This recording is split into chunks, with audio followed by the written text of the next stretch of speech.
Prynhawn da pawb. Hello everyone. Thank you for attending this event. This is the third in our series of 6 webinars. These build on the leadership events which took place across Wales a few months ago. You don't need to have attended previous events in order to benefit from these webinars. However, the 2 previous webinar sessions have been recorded and made available on YouTube, and they provide an overview of those discussions around learner effectiveness. Today we are pleased to have Dr. James Mannion with us to host this webinar. James is an accomplished expert in this field who has presented at many national and international conferences. He is the author of several publications, including Making Change Stick, a practical guide to implementing school improvement. A former teacher himself, he is the co-founder of Rethinking Education with an MA in person-centred education from the University of Sussex and a PhD in self-regulated learning from Cambridge. He is the host of the popular Rethinking Education podcast, which has over 500,000 downloads to date. This session will also be recorded, and we hope to share the full recordings of all sessions with you at a later date. I'll now pass over to James. Thanks. Okay, thank you, Lou, and Prynhawn da pawb. Nice to be with you all. I'm seeing some familiar faces. I was just told that this has been the most popular session so far. We've had like nearly 60 people signing up to this one. I guess people still maybe. Do you still need to let some people in, Lou, or do they ring the bell as they enter or something? Yeah, when they come in, James, I'm adding them in as they go. Awesome, lovely. Thank you very much. So session 3, we are at our halfway point in this series of 6 implementation webinars. And today's session is about creating the conditions for staff engagement. And this is quite a big one, I think, because quite a few of you have identified. Some people are really into this, and some people are like just a bit, overwhelmed with everything that's going on, and there's just lots of going on elsewhere, and there's this continuum, isn't there? There's kind of a spectrum of readiness for change that we encounter with people who are really keen beans, early adopters, innovators at one end of the spectrum, and people who are sort of maybe a bit skeptical or perhaps even a bit cynical and hard bitten, and they've seen lots of things implemented over the years and they just think, oh, this is just another thing. And it's very understandable that people feel like that, and most people are sort of somewhere in the middle. And so we can actually use this to our advantage. We can think in a very smart way about how we spread out ideas and practices throughout a population of people, of teachers in this case, and leaders and support staff. And so yeah, this one's a really interesting session. So let me share my slides, and as usual, I'll ask you to introduce yourselves in a moment in the chat. And so this is just a reminder of what these 6 sessions are focusing on. And I'm going to briefly recap the first 2, very, very light touch, but just to sort of remind ourselves as to where we've been. We're on session 3, and then we have 3 to go, again, rotating on Tuesday, Wednesday, and a Thursday, ending with this idea of sustainability. So once we've implemented this stuff, how can we make it so that it doesn't just sort of fade away, but it actually becomes a part of what we do, sort of part of the way we do things around here, as it were. So if you could please type this into the chat, and I know there's some familiar faces and you're probably thinking, I've done this for the last few sessions, but it's really helpful for us to see who's here and to see where you are, but also it's helpful for other people in the call to see where other colleagues are. So please do enter that information into the chat. I'll just paste it quickly into the chat window so that when I move my slide on, you can still see. And if you number them, if you number your responses, hi Gemma, if you can number your responses, that would be great, so that we can just see at a glance which bit you're responding to. So here's the the overview of today's session. As I say, I'll very briefly recap sessions 1 and 2, just touch upon what this learner effectiveness program is, the life wheel, this model that sits at the heart of this, and the 36 strategies for year 1. And by the way, this morning I've been working on the strategies for year 2, and there are some absolute crackers in there. I'm very excited. And at the end, I think in the 6th webinar, as a little Easter egg, we'll do a quick flash, and I'll share a slide of what the strategies are for year 2, so that you can see what's coming down the track. But it's not quite ready to share yet. Yes, and then there's a few sort of practical tools that we can, or activities, if you like, processes that we can go through in the rest of this session. Mapping the journey, first of all, a really powerful activity that you can do with your colleagues, and it's a very, very effective process that you can go through to bring people in at the outset and to feel excited about this journey that you're going on. Backwards planning is very useful as well. Planning for diffusion, there's a really interesting theory called the theory of diffusion of innovations, and we'll look at that, how ideas spread through a population. You might think about that in terms of your colleagues, but also among the learners. And if we get time today, I'm not sure, it's going to be a jam-packed session. Let's see how we get on. If we get time, then we'll get into planning professional learning. If we don't get time, we can do that next week. So let's dive in. So here's a quick reminder of these 2 sets of resources.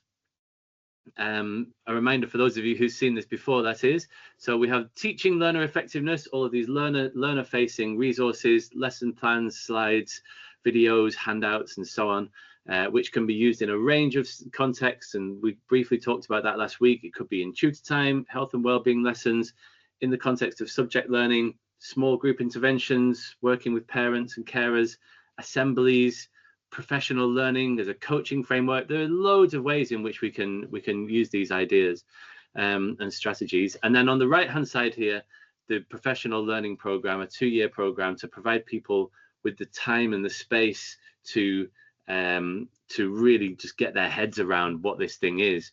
And thinking back to this title, creating the conditions for staff engagement, I think implementing that blue box is a really good way of just like nailing that question. And we'll come back to that.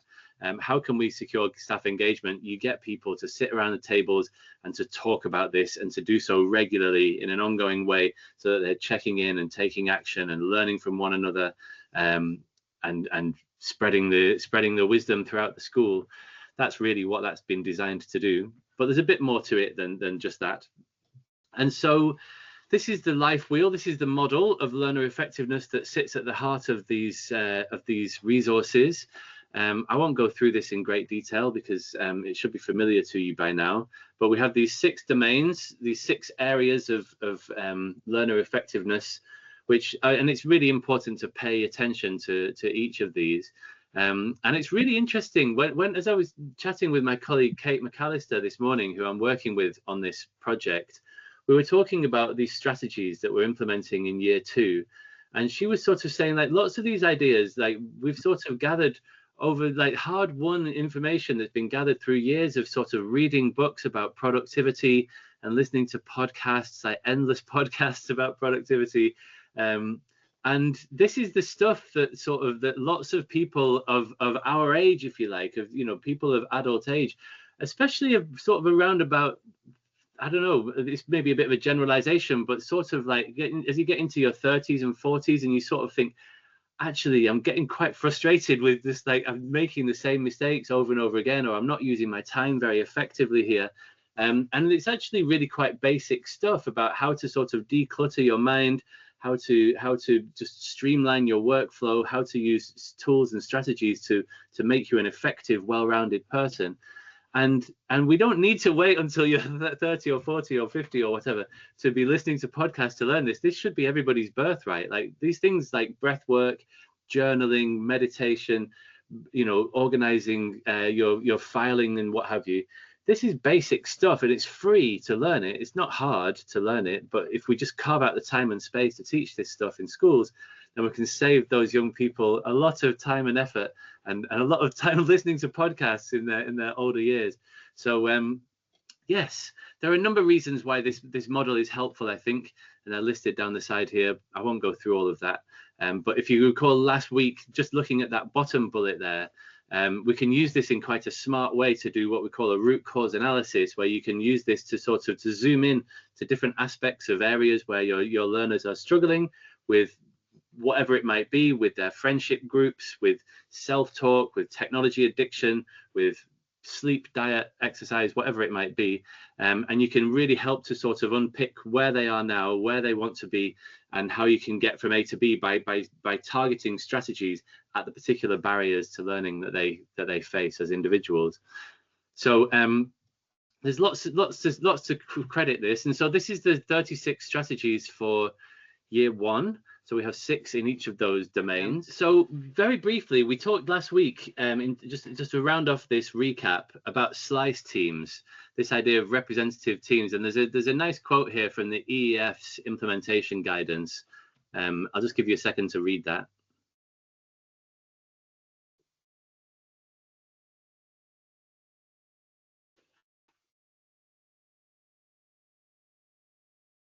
And so the EEF, as we can see here, advocate this idea of having a representative implementation team with a range of stakeholders to plan, manage, and review implementation of an intervention.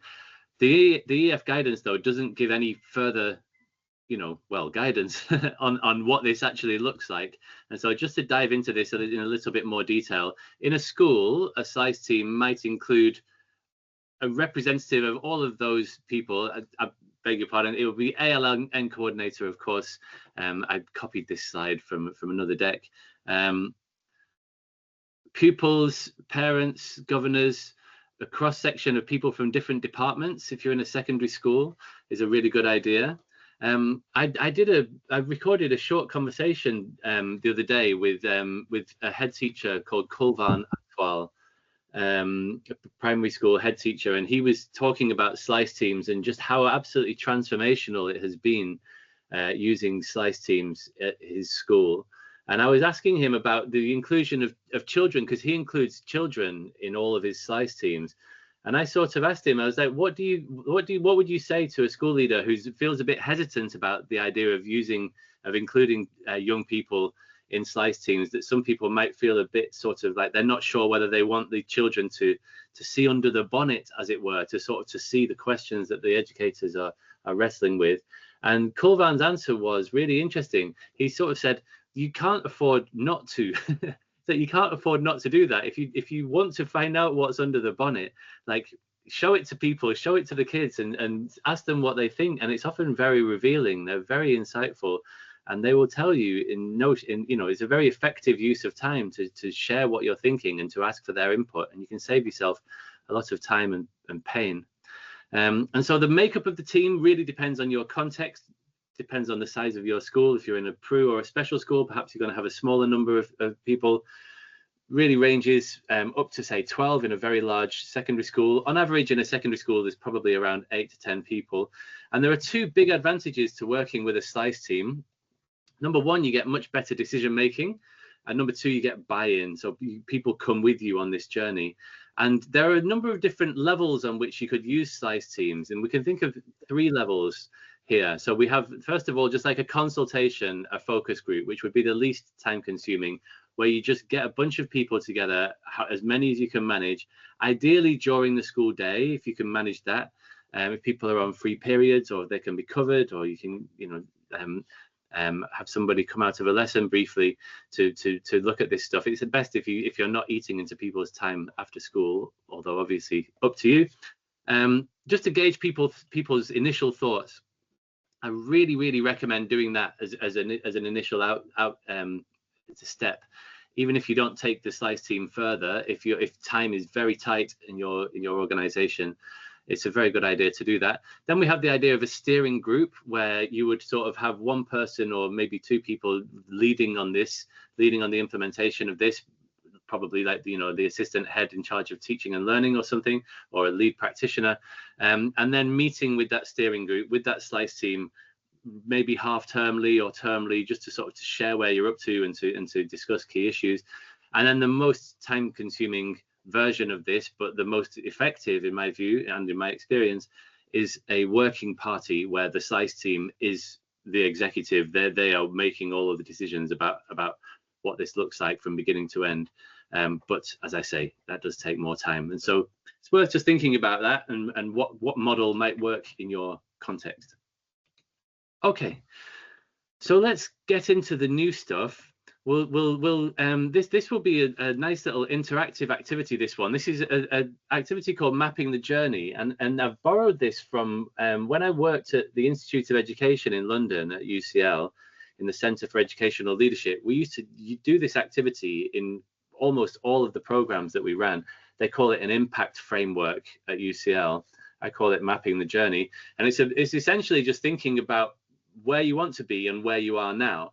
And it's a really good idea to start with the end in mind, rather than starting with the baseline with where you are now. Start with the end in mind.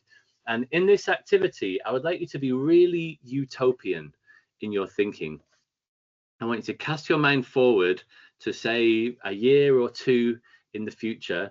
Let's say 2 years in the future. So the current year 9 going into year 10, when they hit their GCSEs in 2027. Imagine that this has just gone as well as it could possibly have gone. Those learners, absolutely every one of them, has become the most effective learner that they can be. These strategies have absolutely hit home. They've absolutely smashed their GCSEs. They've exceeded their wildest expectations. They're over the moon. The teachers are over the moon, the parents and so on. What would that be like if you'd absolutely nailed it and your learners are as effective as they could be? What would your pupils, what would your learners say, think and feel in this imagined future? What might their parents and carers say, think and feel? What would you, your school leaders, any visiting adults coming to the school, what would they say, think and feel in this imagined future? And so I'd like to just give you a moment just to type stuff into the chat box, and you don't have to write screeds here, just sort of, you know, a word or a phrase. And if you could sort of identify the person here, the stakeholder. So if you sort of say pupils, then you might say woo or something, or like teach parents, I'm very proud of you, or whatever it might be. So whatever you think, and if you can identify the stakeholder that goes with that, that would be great. And I will stop sharing, and we'll just take a few minutes to enter this stuff into the chat. And I will paste those things into the chat window as well, so that you can remind yourselves as to what we're commenting on here.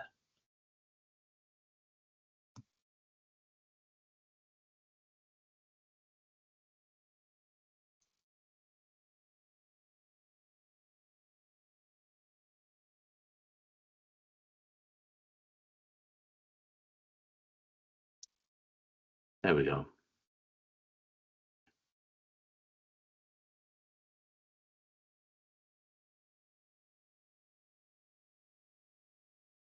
Nice.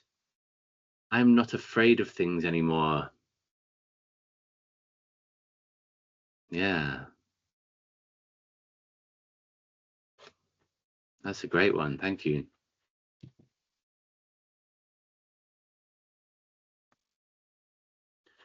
Right, Stephen. Yeah, I like that. Handle life's little speed bumps. One of the things that got me into teaching was working in the probation service as a typist, and I was typing up all these like life stories of people who had essentially, you know, were stealing stuff out of shops. It was like sort of low-level crime desk that I was working on. And I remember thinking, like, all of these people, like, often it was the life story. It was often that there was just some sort of one of life's bumps hit them, whatever it was, a sudden bereavement, they lost their job, there was an infidelity, or whatever it might be, just the bad stuff that life throws at us sometimes. And they would be just not able to cope, and they would often, you know, start drinking, taking drugs or whatever to, you know, as a way to deal with the problems that they were facing. They get addicted, they get into debt, they end up losing their friends, family, home, and they end up, you know, living on the streets, stealing. And there's so many people who fall down that crack. There was like thousands of people in my hometown alone, and yeah, to what extent is our schools helping kids to learn how to navigate life's knocks, so that they have that sort of inbuilt resilience, so that when life deals you a bad hand, as it does to everybody at some point, that you're able to respond to that. Absolutely. I feel like I can do things more on my own now. Nice, Alex. Yeah, absolutely. People who know it's okay to make mistakes and comfortable with trying and trying again. Yeah, absolutely. So we won't spend ages on this right now, but I really recommend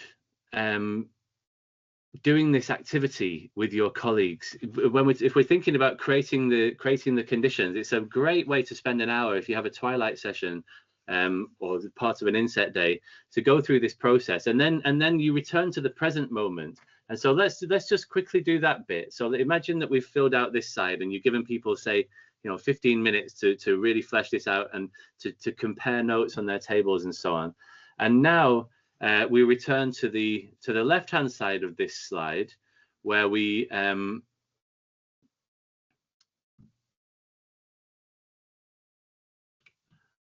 here it is, there we go, where we are thinking about where are we now, what do learners say, think and feel now with regard to their effectiveness as a learner, with regard to how organized they are. What do their parents and carers say, think or feel? What do teachers say, think or feel in terms of where your learners are currently? Again, I'll just give you a few moments to think about those questions, and perhaps we'll stick a few examples in the chat. Thank you, Tiernan. I love that.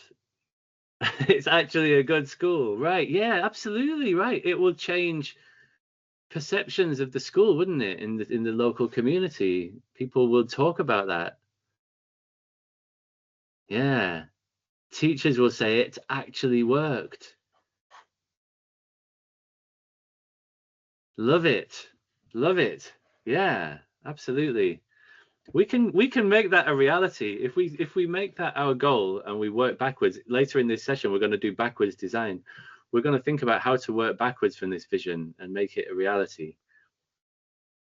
Yeah, that's a really interesting point you make there, Ruth, about this. I'm assuming that was one of the future ones. Parents encouraging their children to persevere rather than supporting them in opting out of difficult situations. I've come across that, like, for example, like there's suddenly like a dentist appointment on when there's a lesson where the child is sort of expected to do a presentation, say. Is that the sort of thing that you're talking about? And sometimes parents are sort of making excuses to help their children to avoid difficult things rather than helping them through it. Is that the sort of thing that you were thinking about there, Ruth? Hi, yeah, it is. And just almost, you said, giving their children excuses to get out of things rather than just knuckle down and concentrate, and just having pretty much any excuse for not keeping persevering with something. Yeah, it's interesting, and the mindset there is quite revealing, isn't it? Because it's essentially an act of care, right? You can see it's sort of coming from a good place, that they're trying to protect their child. If their child is coming to them and saying, "Oh, like, help me, like, I'm really worried about this thing," and they're sort of wanting to protect their child, but you can also see how that can be problematic. Interesting. Alex, some teachers currently feel that pupils give up early in their work and pupils don't use their scaffolding to keep going. Instead, they give up. Yeah, absolutely. Very widespread, isn't it? That because again, it's a way that you can sort of preserve your self-image. If you don't really try at something, then you don't really fail at it. Like, you only really fail at something if you really try and fail. But if a child sort of just half phones it in and just writes one sentence to placate the teacher or whatever, or handing their homework so that they don't get a detention rather than giving it their all, they sort of protect themselves in that sense, because they're sort of telling themselves a story. They're like, I'm not really trying at this, and therefore this isn't important to me. Interesting. We don't know how to revise we're going to fail anyway, so what's the point? Wow, yeah. Yeah, people's attitudes towards school, not doing enough for our children. Nothing works. COVID effect, kids' behavior and attendance declining. We can't teach effectively. Pupils aren't resilient at all. Avoidance culture. We need a solution that works to raise standards and improve teaching and learning. Estin threat, right? Yeah. Really interesting. Thank you for everybody for sharing this. Some pupils have a flight or fight syndrome that kicks in when something feels like a challenge. Yeah, they'd rather, yeah, exactly what I was just saying there, Ruth. Yeah, they'd rather not do something than fail. So very powerful activity this to go through with your colleagues. I really recommend it. But also it can sometimes feel a bit daunting, right? Because you end up with these two sides of a paper, and it's a good idea to hand out like that sheet that I shared. And if you like, I can send you, if you want to drop me a line, I'll put my email in the chat here. If you drop me a line, I'll send you a Word doc of that mapping the journey template. And then you can also collate one if you've got somebody who's like a fast typist at the front of the room, and they can collate people's responses, and you can sort of create a collective version of that. And it is a very powerful thing, but it could, because it's quite motivating, because you think, yeah, wow, look where we are now and look where we could be. Imagine what it could be like if we could step into that sort of utopian vision of the future. But it can also feel a bit daunting. Some people might think, actually, wow, it feels like we're a million miles away from there, and we're not really sure how we're going to get from A to B. And that's why we're going to look at the next tool in our toolkit, which is backward design. So let's jump back into the slides and do that. Planning backward design. And so this work I have come across, first of all, in the work of Grant Wiggins and Jay McTighe in their brilliant book Understanding by Design, 2005. And then Jay has written about this in some of his later work as well. There's a good book called Leading Modern Learning that he wrote with Greg Curtis, where they talk about backward design. And they talk about it as if this is a three-step process. So first of all, you have some impact goals, right? So sharpening up that utopian vision of the future. We've sort of written about what we want people to say, think, and feel in this imagined future. But if we really sharpen that up and think, like, what specifically do we want to achieve, for whom, by when? And you might set a target for this Christmas because you've got something more pressing, and you just really want to get something nailed down, this academic year, this coming academic year. It could be by the end of summer 2027, whatever timeline makes sense for you. So what do we want to achieve, for whom, by when? And that could be in terms of pupil feedback, it could be parent attitudes like we were just looking at, it could be hard data about attendance and behavior points and GCSE scores and what have you. So it's essentially a bit like a SMART target, right? Specific, measurable, achievable, realistic, time-bound, all of that stuff. What do we want to achieve, for whom, by when? So we'll start with this impact goal. And again, this is a really good activity for you to go through with your colleagues, get them to all write their own versions first of all, and then see if you can go through a process of negotiation where you arrive at like, okay, yes, this is the impact goal. This is what we as an organization want to achieve in terms of learner effectiveness. And then you take a step back and you think, okay, in terms of assessment tools now, what do we need to gather? What evidence do we need to gather? What data? Essentially, how will we know when we've achieved those impact goals? Is this about attendance? Is this about like the vibe that you get as you're doing a learning walk and you're walking around the school? Is it the conversations that you're having with parents? Is it the emails that you're receiving? Like, how will you know when you've achieved this impact goal? And therefore, what data do you need to collect? And then lastly, your improvement strategies. What is it that you need to do differently? What is it that you need to do more of or less of in order to gather the data, to gather the evidence that you've achieved your impact goals? So it's a very simple model. I think it's quite elegant. I really like it, where you're sort of starting with this very, very tangible, measurable sort of, you can almost taste it, you can feel it, you know exactly what it's going to look like when you've achieved this impact goal. and then thinking about data, and then thinking about what you actually need to do in order to get from A to B. And so I'd like to give you a few moments just to pause and to think, like, if you had to sharpen up your thinking, the stuff that you were just writing about in the activity that we've just done, in the mapping the journey activity, what would be an impact goal? I wonder if you could have a go at drafting something specifically. What do you want to achieve, for whom, by when? I'll just give you a minute or so to have a think and stick something in the chat window, or please feel free to unmute if you are a talker rather than a writer. Lovely. Thank you, Ruth, for getting the ball rolling there.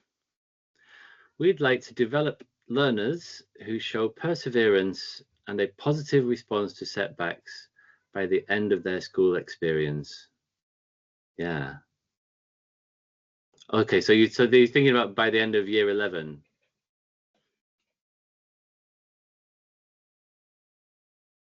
I mean, of course, ideally you would want that sooner, like the sooner the better, right? If we can get this stuff nailed down in year 7, it would make our lives a lot easier.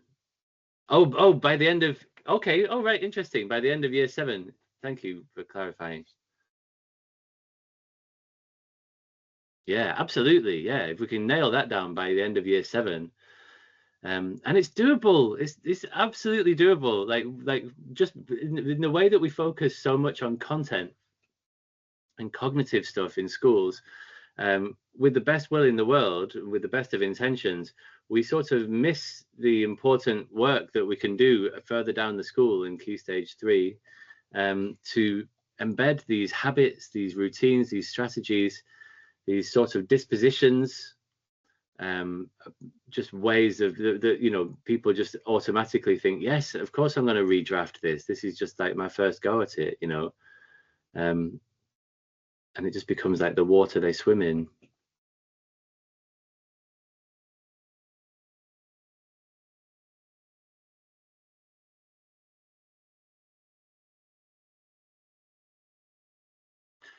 So my next question, I'll ask this to Ruth while we're waiting for some other responses to come through. How would you know, moving to that second step back about assessment and data and evidence and so on, how would you know if you have achieved that by the end of year 7? Because it's not as easy to measure, is it? If your impact goal was like, we want everybody to get a grade 9 by the end of year 11, like you can just look at your results, right, and see if you've achieved that, and it's very measurable. If it's talking about like perseverance and showing a positive response to setbacks, what would that look like? How would you know if you've achieved that? Feel free to unmute if you prefer to chat rather than type. Well, I was just thinking, we use class charts and record, positive behaviours as well as negatives. So I'd like to think that you'd see a lot more of the positive behaviours related to perseverance and, showing on our class charts if you're thinking about sort of looking at quantitative data for it. Yeah, okay, thank you. That's great. Can I just jump in and say, for our year 10s next year, we're looking at a possibility of using VESPA psychometric testing to look at effort, attitude, systems and practice and vision. Yeah. But would be really interested to find out if there's anything that you're considering in terms of measuring impact of your model. Yeah, interesting question. So and there's obviously lots of overlap with VESPA, right? VESPA is all about essentially like non-cognitive stuff, isn't it? Vision, systems and what have you, and it's just like attitudes and what have you. I'm speaking with Alan Jones next week, who's been my main sort of point of contact throughout this whole project, to talk about this question of evaluation and assessment and so on. And yes, there are a number of things that we can do to evaluate impact, and we're going to look at those in one of the subsequent implementation webinars. And so yeah, there'll be more information coming down the track about that. But yes, absolutely, I think that it's really important that people are measuring impact and also sharing that with other people throughout Wales, right? So that other people can get a sense of how this is going and also how they're comparing in their context. So thank you for that question. Okay, let's jump back into the slides. I want to talk now about diffusion of innovation, about this question about how we spread ideas and practices through a population, through a population of our colleagues. And so there's a bit of an interesting origin story to this work. So there's this field of diffusion studies has its roots in 1940s Iowa, in the farming communities in Iowa, and there's not often you can say that. And in particular, there were these researchers who were looking at the extent to which farmers were or were not implementing these technologies and innovations that were going to improve the productivity of their farms. And it was really weird, they found, that some of them just weren't using these things that were really effective. And in particular, there was a type of corn seed called hybrid seed corn, which was very clearly demonstrated to increase the yield of corn by 20%. You know, big old chunk of additional revenue for the farms. And in this group of 250 plus farmers, on average, it took 7 years for these farmers to adopt this new type of seed corn, and it took 13 years before all of the farmers in this community had adopted it. And these researchers were like, why is that? Like, why is it taking so long for some people? And this study has been defined by this guy called Everett Rogers, who's like the preeminent researcher in this field of diffusion studies about how ideas spread. He described this study by Ryan and Gross as the most influential diffusion study of all time. Rogers wrote a book called Diffusion of Innovations, and there were 5 editions of it. The last one was published in 2003. And it's a really, really interesting read. And this is sort of like the foundation of implementation science, really. And just to clarify something about language here, he defines an innovation as an idea or practice that is perceived as new, or it's new to your context. So it doesn't have to be brand new, it doesn't have to have never existed before. It's just something that's new to your context, or is perceived as new by your colleagues, kids, and what have you. And then diffusion, for those scientists, if there are any scientists among you, diffusion in science is like a passive process, isn't it? It's the process by which, like, if you spray a bit of air freshener into one corner of the room, eventually people on the other side of the room will probably be able to smell it. And it's a passive process, just as a consequence of the way that air particles bounce off one another. Things move from an area of high concentration to low concentration. But in the social context, what we're talking about here, diffusion, Rogers defines as a social process whereby people talking to people causes an innovation to spread. And we'll come back to that in a moment.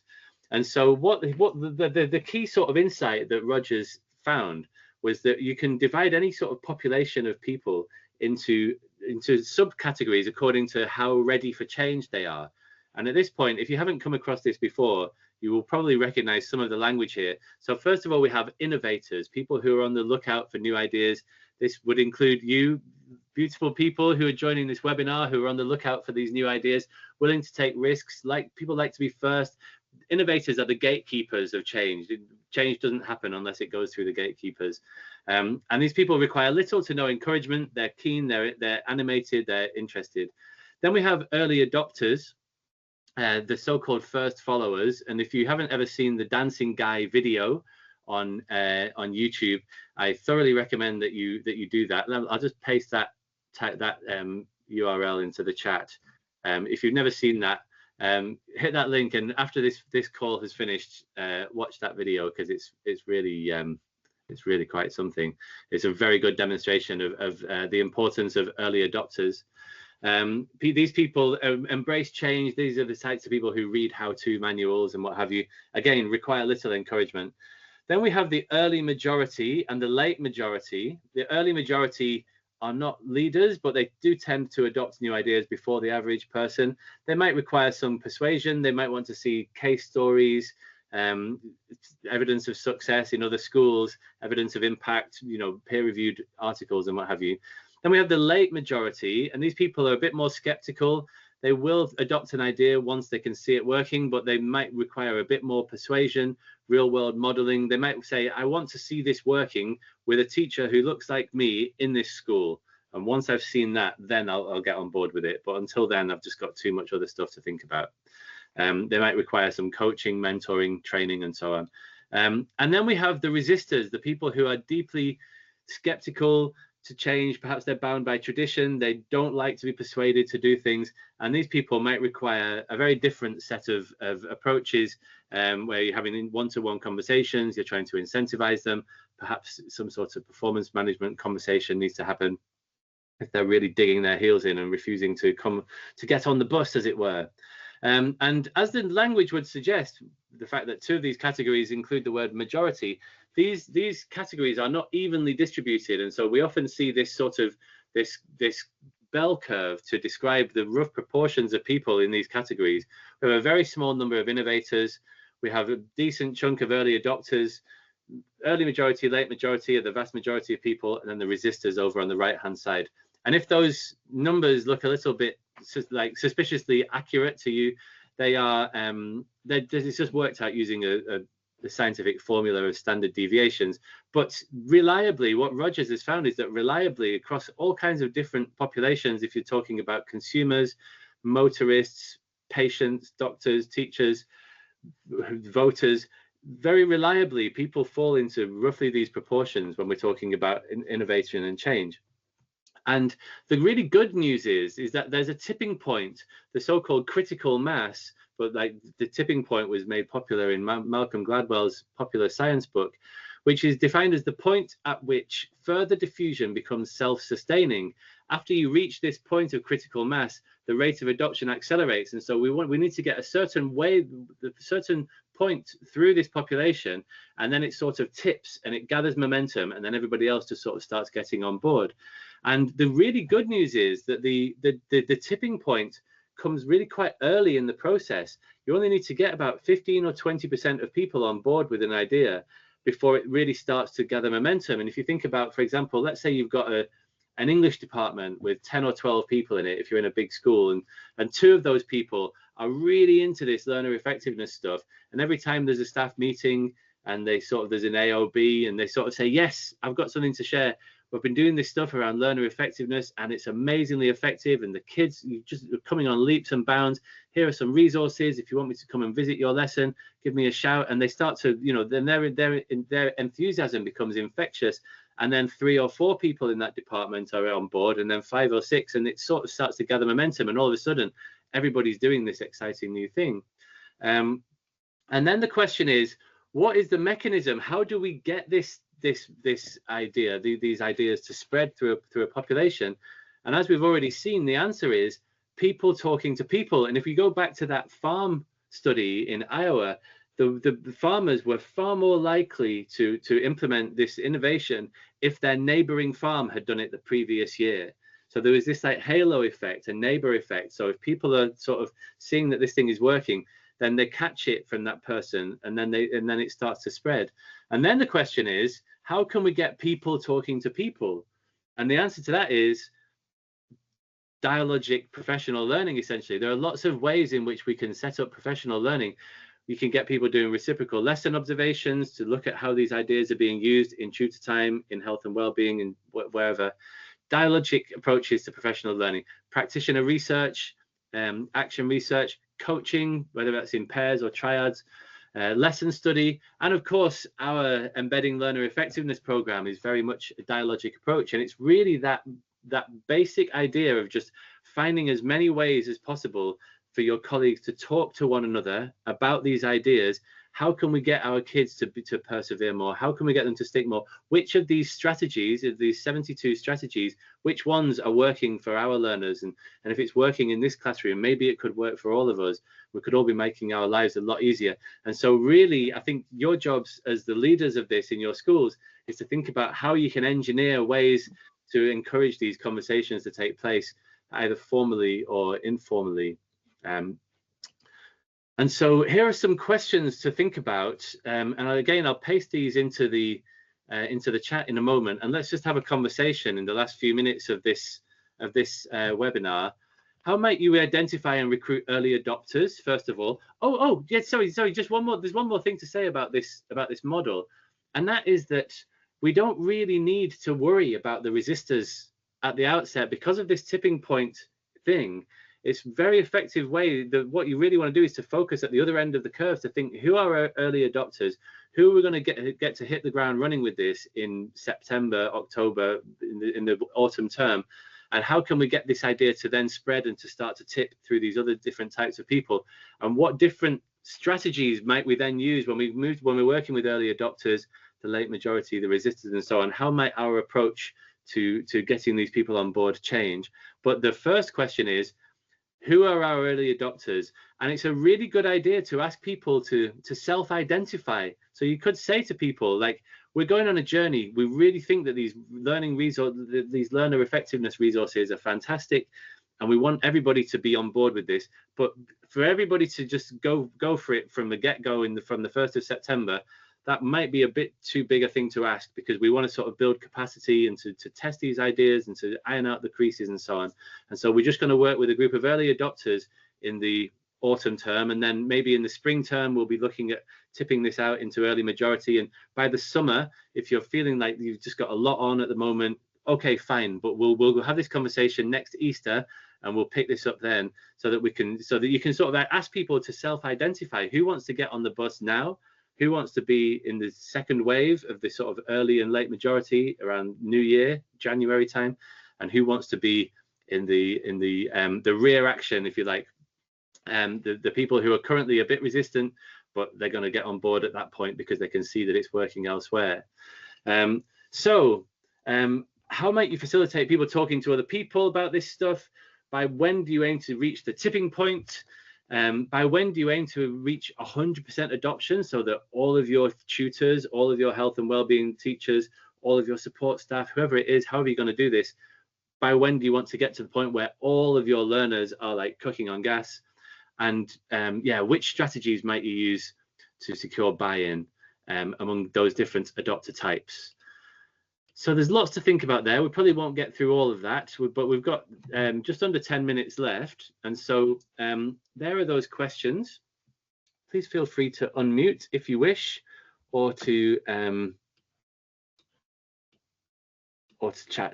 type in the chat box.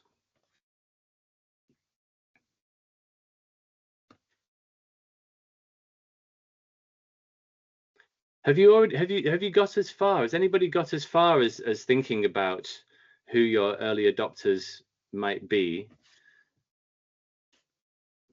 Have you even started to have conversations yet? Yep, Stephen. Right. So I spoke to you before. We're a very small PRU, EBD school, and various other bits and pieces. So we will be adopting a triad type point of view, where colleagues will work with colleagues to try different strategies when we finally see the strategies. But with review to recruitment, I have already gone to find young and popular teachers to join me in the delivery. So although I will organise the delivery and be the front of it, I'm going to go for the most popular people who, with their enthusiasm early on in their career, will help to rub off on the more cynical old gits in the corner. and basically, I think it's important. But what I'm struggling to do is just get my head teacher on. I keep sending you videos to him and giving him a book to read, but I need that from the rest of the school at the minute. We are going to put it on the school development plan. I am trying to see more details from you about how many sessions, what the session would be, so I can put it on the school calendar. But finally, to answer your question, I'm just recruiting some young teachers to help me deliver this, who are on message on board, and hopefully that will do it. Yeah, fantastic. Thanks for that. I really appreciate that. The young popular thing is a very smart way of thinking about it. Like, who are the people who are influential in your staff? Who are the people who other people look up to? Who other people notice? Who tend to speak up in staff meetings and what have you? Perhaps it's to do with like their location in the school. Like if they are sort of like teaching right in the middle of the school where lots of people walk past, and it's just like they're more of like a central hub, rather than somebody who's way out at the far end of a long corridor. Yeah, that's a really smart idea. So like, who are the people who are the sort of the disruptors, the people who are going to be noticed and influential in spreading the word. Great stuff. Love it. And so have you started to have those conversations already, Stephen?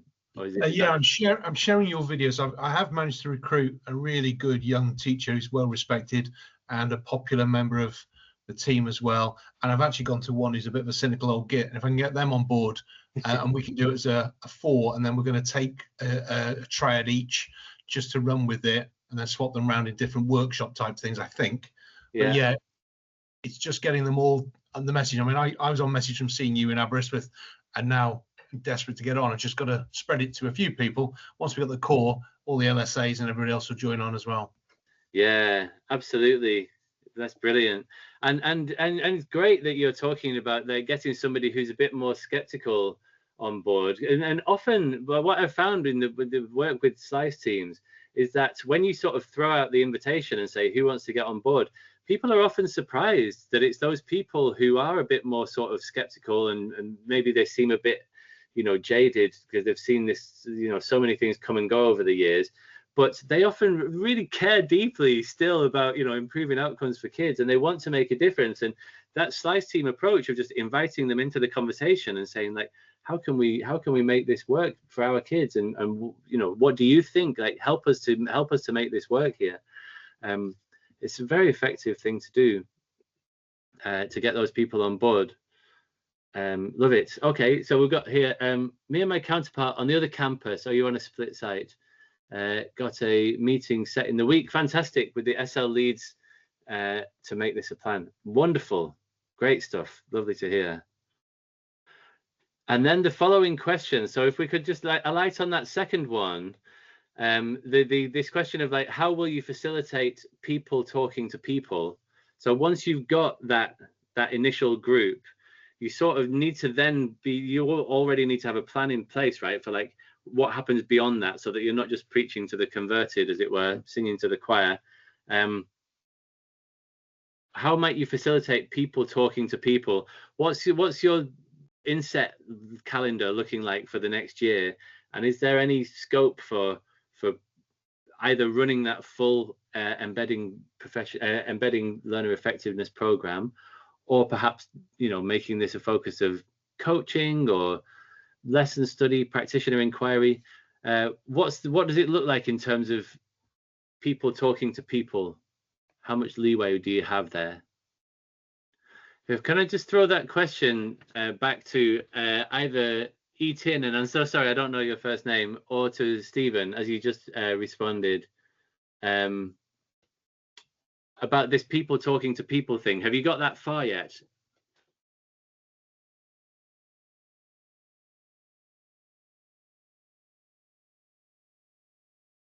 Thanks for that message, Stephen. Oh, Lizzie, thanks so much. Stephen, just in the last minute, if you're still there, people talking to people, have you got that far? Have you had any thoughts about that? How much scope would you say there is in your inset calendar for the next year? We have a regular Tuesday night meeting, which is compulsory, but we also have facilities to do twilights. So when I first looked at this, I thought, split some of the strategies up, work as a triad with one lead, having done a whole group session, and then come back and share those ideas. We also meet every day on Teams, so regular reminders about the importance of it. And basically, some of the things will work for us, which won't work in a mainstream. Some things will work for it's about finding out which strategies work for our learners. And so relying on the staff to share those thoughts and then share them with you. Yeah, fantastic. Great stuff.